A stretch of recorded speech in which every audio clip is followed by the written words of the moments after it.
Hello friends, आज मैं आपको बताऊंगी निवेश फलन के बारे में। निवेश क्या है? निवेश आय का वह भाग है जो वास्तविक पूंजी निर्माण के लिए खर्च किया जाता है।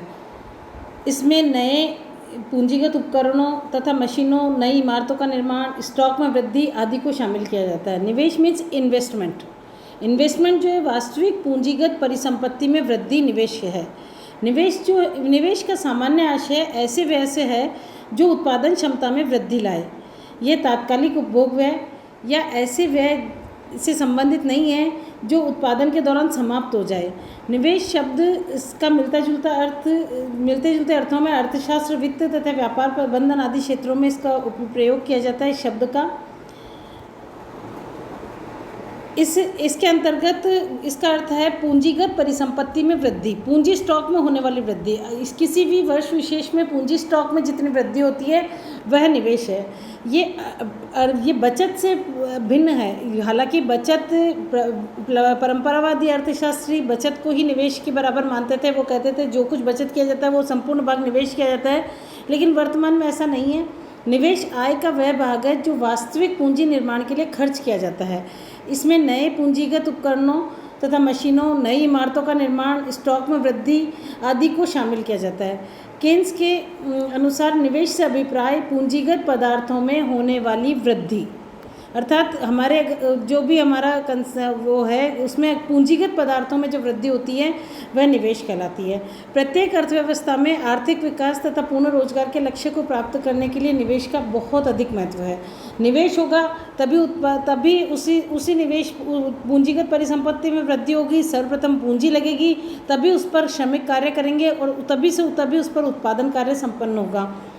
निवेश में वृद्धि करने के लिए बचत एक महत्वपूर्ण साधन है। बचतों के द्वारा अन्यथा निवेश करने के लिए व्यक्ति ऋण भी लेता है, बैंकों से ऋण लेता है, व्यक्तिगत ऋण लेता है, किसी तरह से भी। ये सब निवेश के ही अलग अलग प्रकार है। मुख्यतः निवेश दो प्रकार का होता है, प्रेरित निवेश और स्वचालित निवेश। प्रेरित निवेश जो है वह ये निवेश का वह भाग है जो आय पर डिपेंड करता है। इसका अगर हम चित्र बनाएं तो ये इस तरह से बनेगा, जैसे जैसे आय का स्तर बढ़ता है वैसे वैसे निवेश बढ़ता है। ये इधर हम आय ले लेते हैं और इधर हम निवेश लेते हैं। तो जैसे जैसे आय बढ़ रही है वैसे वैसे निवेश का स्तर बढ़ रहा है। हमने एक्स एक्सिस पर आय ली है और वाई एक्सिस पर हमने निवेश लिया है। तो जैसे जैसे आय का स्तर बढ़ रहा है वैसे वैसे निवेश बढ़ रहा है। सॉरी, ये डायग्राम ऐसा नहीं बनेगा, डायग्राम हमें बनाना है। तो ये डायग्राम बनेगा इस तरह से। जब आय का स्तर 0 होगा तो निवेश नेगेटिव होगा और जैसे जैसे आय का स्तर बढ़ेगा वैसे वैसे प्रेरित निवेश भी बढ़ेगा। ये जो पूर्व में जो मैंने डायग्राम बता दिया था वो एक्चुअल में उपभोग फलन का है, लेकिन ये निवेश जो है ये आय का स्तर 0 होने पर निवेश नहीं किया जाएगा, निवेश नेगेटिव हो सकता है। और इस तरह से ये प्रेरित निवेश का डायग्राम है। दूसरा होता है आपके स्वचालित निवेश। स्वचालित निवेश होता है ये निवेश वह निवेश है जो आय पर निर्भर नहीं करता। ये मुख्यतः सरकार द्वारा किया जाता है। सरकारी एजेंसियां जो आय पर निर्भर नहीं होती है, जैसे कल्याणकारी कार्यों के लिए जो निवेश किया जाता है वो इसके अंतर्गत आता है, स्वचालित निवेश के अंतर्गत।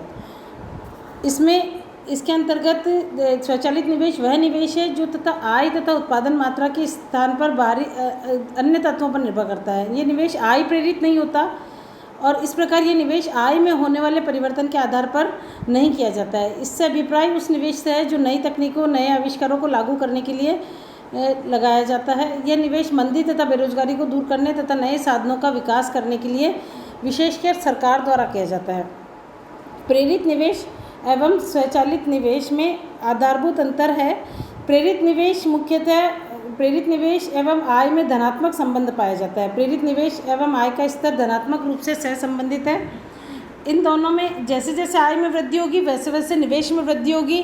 अगर इस तरह की सिचुएशन है तो उसको प्रेरित निवेश कहा जाएगा, और यदि आय के बढ़े हुए स्तर के साथ प्रेरित निवेश भी बढ़ता है। लेकिन स्वचालित निवेश जो है वो आय के स्तर पर निर्भर नहीं करता है।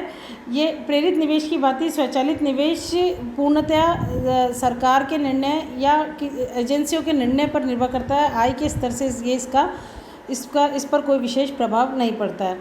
अब हम पढ़ेंगे निवेश को प्रभावित करने वाले कारक।